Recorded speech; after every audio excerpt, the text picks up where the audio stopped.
कवि अकबर इलाहाबादी ने कहा था, खींचो ना मयानों को न तलवार निकालो, जब तोप मुकाबिल हो अखबार निकालो। तो ये अखबार का आईना, ये ऐसा आईना है जो आपको ज्ञान का आभास कराता है, ज्ञान का आपको इमेज दिखाता है। और चाहे आप करेंट अफेयर्स की तैयारी कर रहे हो, चाहे आप इतिहास के पन्नों में झांकना चाहते हो, या वर्ड पावर पे और अपनी रीडिंग कंप्रीहेंशन एबिलिटी को डेवलप करना चाहते हो, सबका एक ही जवाब है, न्यूज़पेपर और इनके संपादकीय पेजेस जो होते हैं ये। तो आज के न्यूज़पेपर से हमने ये 9 वर्ड्स उठाया हुआ है, 9 वर्ड्स हैं। और इसमें पहला वर्ड है ओवरसाइट। सबको मालूम है भाई, ओवर का मतलब ऊपर होता है और साइड का मतलब नजारा। यानी कि आप ऊपर चढ़ के जो नजारा देखते हो, निगरानी करते हो, वही ओवर साइट कहलाएगा। The action of supervising someone और समथिंग, मतलब ये एक प्रकार का आपका सुपरविजन है, ये स्क्रूटनी है, ये ऑब्जर्वेशन है, एग्जामिनेशन है, ये मॉनिटरिंग है। ये यूज हुआ है द हिंदू एडिटोरियल में, और ये कुछ इस तरह से यूज हुआ है।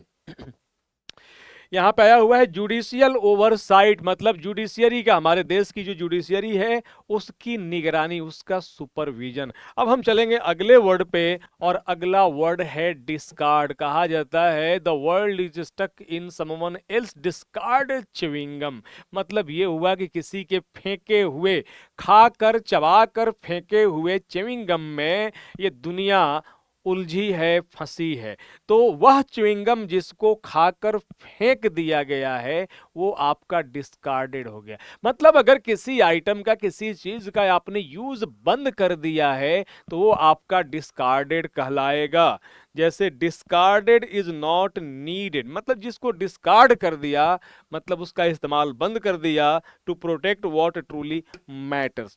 तो डिस्कार्डेड की अगर हम बात करें तो इसका मतलब रिजेक्ट करना हो गया, डिस्कार्ड करने का मतलब रिजेक्ट करना हो गया। अबैंडन, छोड़ना या त्यागना होता है, अबैंडन करना हो गया। जेटिशन, जब कभी लोग पहले जहाजों से जाते थे और लगता था कि सामान ज्यादा भारी हो रहा है, कहीं जहाज डूब ना जाए, तो जो कम इंपॉर्टेंट अनावश्यक चीजें होती थी उनको जेटिशन कर दिया जाता था, उनको फेंक दिया जाता था। तो ये एलिमिनेट हो गया, ये गेट रीड ऑफ हो गया। फिर हम चलेंगे अगले वर्ड पे, और ये है इनफ्रक्सस। तो देखिए भैया, आप ये समझ लो कि आईएन जहां दिखे, आईएन का मतलब नॉट होता है। इनफ्रक्सस है तो नॉट है। अब फ्रक्सस को आप फ्रूट से याद कर लें, तो मतलब जो फ्रूटफुल नहीं है, जो फ्रूटफुल नहीं है, जो यूजलेस है, जो रिजल्ट देने वाला नहीं है, जो प्रोडक्ट देने वाला नहीं है, अनप्रोडक्टिव है, वही आपका अन इनफ्रक्सस कहलाएगा। कितना आसान है, इन और फ्रक्टोज या फ्रूट से याद रखें। इन मतलब नॉट, अब फ्रूट मतलब फल, मतलब जो बेकार है, निष्फल है, व्यर्थ है, बेकार है, having no useful result, not producing any good effect, इसी को इनफ्रक्सस कहा जाएगा। ये फ्रूटलेस कहलाएगा, फ्यूटाइल कहलाएगा, यूजलेस कहलाएगा, वेन है, आइडल है, इनइफेक्टिव है। जबकि एंटोनिम में इसके आप यूज कर लो, यूजफुल यूज कर लो, प्रोडक्टिव यूज कर लो, इफेक्टिव यूज कर लो, बेनिफिशियल एंड वर्थवाइल। ये सारे के सारे वर्ड्स जो हैं द हिंदू एडिटोरियल से हैं। अब यहाँ पे अगला वर्ड हमारा जो आ गया है ये है स्टैट्यूट है। स्टैट्यूट जो होता है स्टैचू की तरह है। तो जिस स्टैचू को किसी पार्लियामेंट ने बनाया, स्टैचू का मतलब जिस कानून को पार्लियामेंट ने बनाया है या किसी राज्य के विधानसभा ने बनाया है, उसको स्टैट्यूट कहा जाता है या स्टैच्यूट कहा जाता है। तो ये कानून है या अधिनियम है, a written law passed by legislative authority.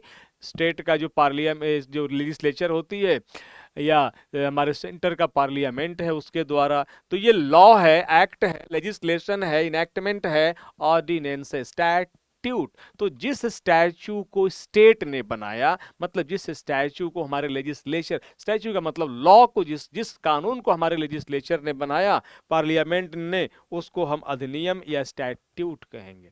Number 5 आप जो देख रहे हो ये है आमना सामना, आमने सामने, या के संबंध में या के रिलेशन इन रिलेशन टू होता है। वीज आ वी पढ़ते हैं, ये प्रेपोजिशन है, के संदर्भ में है या के मुकाबले है, इन रिलेशन टू है, विद रिस्पेक्ट टू है, व्हेन कंपेयरिंग टू थिंग्स, मतलब आमना सामना जब हुआ तो पता चल गया कौन कितना पानी में है, कौन कितना ताकतवर है, किसमें कितना दम है। विज आ वी इसके लिए यूज करेंगे with respect to, regarding, in relation to, compared to, ये सारे सिनोनिम्स हो जाएंगे। विज आ वी बहुत कम लोगों को मालूम है कि एक प्रेपोजिशन है।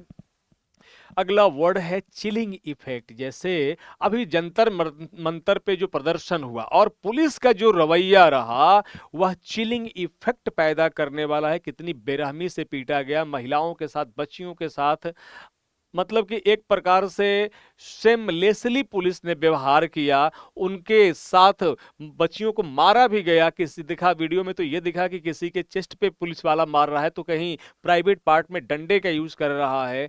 तो ये कहीं ना कहीं चिलिंग इफेक्ट पैदा करने वाली चीजें हैं। तो भय उत्पन्न करने वाला प्रभाव, भय उत्पन्न करने वाला प्रभाव, a situation that discourage people from doing something because of fear of negative consequences. तो ये है आपका डेटरिंग इफेक्ट है, ये रेस्ट्रेनिंग इफेक्ट है, इंटिमिडेटिंग है, डिस्करेजिंग इन्फ्लुएंस है, मतलब डराने वाला, रोकने वाला। ये इफेक्ट जो होता है उसी को चिलिंग इफेक्ट कहा जाता है। नंबर 7 आप जो देख रहे हैं ये है प्रोपोर्शनलिटी टेस्ट। प्रोपोर्शनल प्रोपोर्शन से बना हुआ है, अनुपात समानुपात से बना हुआ है। तो ये अनुपातिकता परीक्षण हो गया, मतलब ये लीगल टेस्ट होता है ये, to check if the state's action is fair. हाँ, ये देखा जाए, ये उसी संदर्भ में लिखा गया है। अभी पुलिस का जो जवाब आया है, पुलिस के जो भी रिटर्न रिप्लाई आई है उसी पर लिखा गया, द हिंदू का एडिटोरियल है, इसमें ये कहा गया कि भाई ये प्रोपोर्शनलिटी टेस्ट होना चाहिए।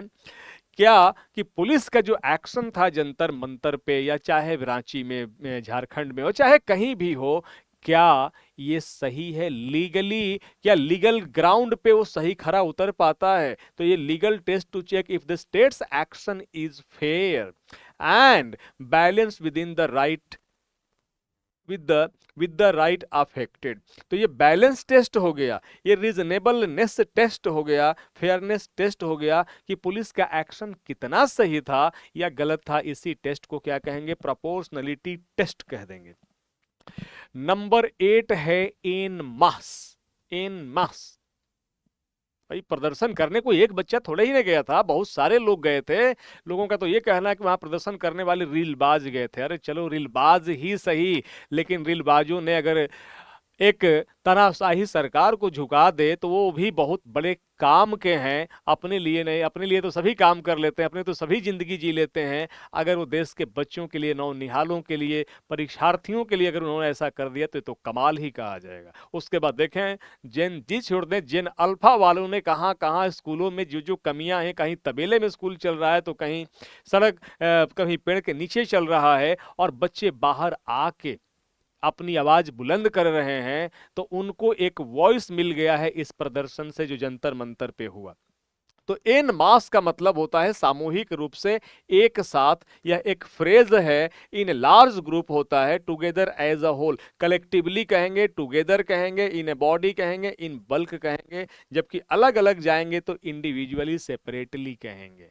चलें एक और वर्ड लेते हैं, और ये दिया गया है, ये 9वां वर्ड है इस एडिटोरियल से, और ये है इनडिस्क्रिमिनेट। इन मतलब नॉट अ डिस्क्रिमिनेट, मतलब भेद करना, अंतर करना।